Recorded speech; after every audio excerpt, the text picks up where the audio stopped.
Hey guys, welcome back to the channel. This is a story about what if Deku had controlled Bakugo part 1. If you guys enjoy this what if and want to see part 2, comment down below and let me know before I start. Please do support for more awesome content and leave a like, and don't forget to subscribe to my channel and also share this video with your friends and check out the description in my playlist. The author of the story 𝗵𝗃 from Wattpad. So let's start the video. Hey! What? Those are my Doritos. They don't got your name on them, Shinso argued with a mouthful of said chips, digging his hand into the bag for another handful. You snarled and grabbed a 𝗕𝗏𝗃 from your desk. You jumped on top of the boy who was sprawled on your bed and still eating your food, and scribbled your name on the bag before ripping it out of his hands. Yes, it does, you said, giving him a fake smile as you tossed the marker aside. Rude. That bag's big enough for well over 2 people, the lilac-haired boy said. He tried to reach for the bag, but you leaned away. Well, too bad. I'm a fat ass, you told him before beginning to eat what was left of the chips. Shinso sighed before crawling off your bed and walking over to the opposite wall. He grabbed the dart stabbed into the dartboard hung on the wall before backing up. So, he began, tossing one of the darts at the board. How are you feeling about tomorrow? Wouldn't say I'm excited, you sighed, but I'm definitely ready. He shrugged carelessly as he threw another dart. I mean, it's a chance for us to prove ourselves and everything, but if several people from classes outside of the hero course make it far, then there's only so many people they can transfer. Then we'll just be better, you said plainly. Simple. Easier said than done, Shinso replied while tossing his third dart. You can't just say something and make it happen. I wish it was like that. Toshi, we're the 2 best kids in general studies, and you know it, you explained as you tossed the now empty bag of chips in the garbage and leaned back against your headboard. We have the 2 most promising quirks. If anyone's going to be transferred to the hero course, it'll be us. More like you, he mumbled quietly. He had hoped you wouldn't manage to catch his words, but you did. They were just loud enough. Hitoshi Shinso, you snarled, and the boy cringed at the sound of his full name being used. Stop acting like your quirk is SHT. It's not. With one sentence you can just make someone walk out of bounds. Stop bringing yourself down. But what? You cut him off, slightly annoyed. He always did this. If he didn't, you wouldn't believe he was Shinso. Never mind, he grumbled, sticking the rest of the darts in his hand back on the board and grabbing his things. I'm gonna head home, he informed as he stepped into the hallway. I'm gonna run over some strategies. See you tomorrow. Yeah. Tomorrow, you said as you gave him a small smile, which disappeared as soon as he closed the door. You sighed and quickly changed into your pajamas before crawling under the covers of your bed. Tomorrow, you began as you pulled the string to the lamp on your nightstand, turning it off. I'm gonna win that festival. This place is crowded, Shinso grimaced as the 2 of you guided your class through the horde of fans and the entrance of the stadium. What did you expect? You chuckled. It's a sports festival, Toshi. Don't be shocked if more people show up. Now let's go. We're already running behind. They're probably gonna start announcing soon. Your class made it to one of the several doors of the stadium to find the rest of the first-year classes chatting as they waited to be called in. 𝗧𝗵𝗃𝗲. A voice spoke to you quietly, but before you could find who the voice belonged to, you felt an abnormally small hand grab your thigh.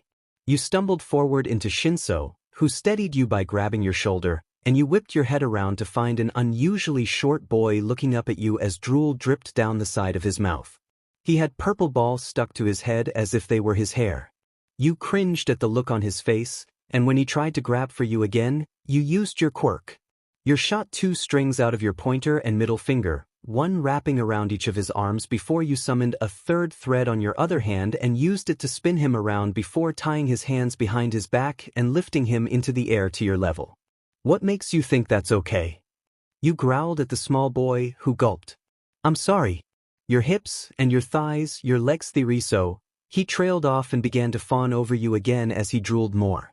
You cringed and dissolved your strings, grabbing the small boy by the back of his uniform and holding him up higher so he was above the crowd. Who owns the tiny pervert with the ball on his head? You shouted as the boy screamed to be let down. Mineta. A masculine voice shrieked as a navy-haired boy with glasses pushed his way through the crowd and toward you. "Excuse me, can you please put my classmate down?" The boy asked politely. "Your classmate laid his hands on me. Keep him on a leash, will ya?" You replied, tossing the boy named Mineta at the other male who simply let him fall to the floor. Mineta scrambled away and disappeared in the crowd, the taller boy following with a sigh. "You okay?" Qinsō asked as he placed a hand on your shoulder. "Yeah. I'm fine," you exhaled, placing your hand on your mouth and closing your eyes. "You sure?" He leaned closer to look at your face as he spoke. "I can dash, I'm fine," you assured, opening your eyes and looking at him. He didn't seem convinced but nodded anyway. "Audience, are you ready to begin this tang?" President Mick's voice boomed throughout the stadium. The crowd cheered. "All right. Introducing the first class of hero students. It's Class 1A. You watched as 20 of the kids left the crowd of students and entered the stadium. Slowly but surely, each class was announced one by one until everyone was stationed in the middle of the arena in front of a large stage. Is she hosting this thing?" You whispered to Qinsō as you watched the one and only pro hero Midnight walked onto the stage with her 𝗕𝗏𝗃 in her hand. "I guess," Qinsō replied with a shrug. "Silence," the woman demanded as she smacked her 𝗕𝗏𝗃. "We will begin with our first-year representative. Please come up here, Katsuki Bakugo." You watched as a blonde boy with an irritated yet somehow calm expression made his way through the crowd and up onto the stage. Stepping up to the mic, he stated, "I just wanna say I'm gonna win." He seemed extremely confident, and you liked it. It meant better competition. "Don't get too cocky," a silver-haired boy with pale eyelashes shouted from the front of the crowd as the audience began to boo the blonde, who walked off stage completely unfazed and made his way back to his spot. "Now," Midnight began as she made her way back into the stage, "let's see what your first challenge will be." She raised her 𝗕𝗏𝗃 to the large screen above her head, which spun a casino-like slot machine. It eventually stopped, reading, "Obstacle Course," in bold letters. "Obstacle Course." The R-rated hero read aloud. "You will run an obstacle course of 4 kilometers around the exterior of the arena, starting at that entrance." She pointed to one of the doors. "Take your places." "What are you gonna do?" Qinsō spoke as the mob of students made their way over to the entrance, the first buzzer going off once everyone was stationed. "Probably just wing it," you shrugged. "Not much I can do with my power. I'll just run and use my quirk to pick me up if I fall. Besides, I don't need to finish first. I just can't finish last." The second buzzer sounded as the doors slowly began to open. Students began to brace themselves. Some crouched as if they were about to run and others leaned into different stances as if they were ready to use their quirks. "Good luck," Qinsō said to you as he shoved his hands into his pockets. "Plus, won't need it." You cracked your knuckles with a smirk as the final buzzer sounded, and everyone bolted. You entered the arena panting. You crouched down and rested your elbows on your knees as you looked up at the sky, trying to catch your breath. Looking back at the people who had finished before you, you began to count. There was 23, meaning you finished in 24th. "He's not here yet," you thought as you stood up and looked around. You distanced yourself from the rest of the students and leaned against the wall of the stadium, watching the entrance carefully. After 2 more people ran through, Qinsō entered and bounded over to you. "I knew you'd finish before me," he commented. You grinned. "Told ya I didn't need luck," you replied as you crossed your arms and craned your head back. The rest of the wait for the final students to return was silent between the two of you, and once everyone was done, the screen displayed everyone's finishing rank in order. "The first 42 are advancing to the next round," Midnight announced. "Those of you who didn't make it, please take your seat in the audience. Lots are out and that was just the first round," you said to Qinsō, who nodded in agreement as the remaining 42 made their way closer to the stage. "Let's see what your second challenge is." The woman continued. The same slot-like machine on the screen spun again, but this time it landed on cavalry battle. "Sounds interesting," you mumbled to yourself as Midnight began to explain the rules. "The cavalry battle will last 15 minutes, and you may have up to 4 people in a group," she explained.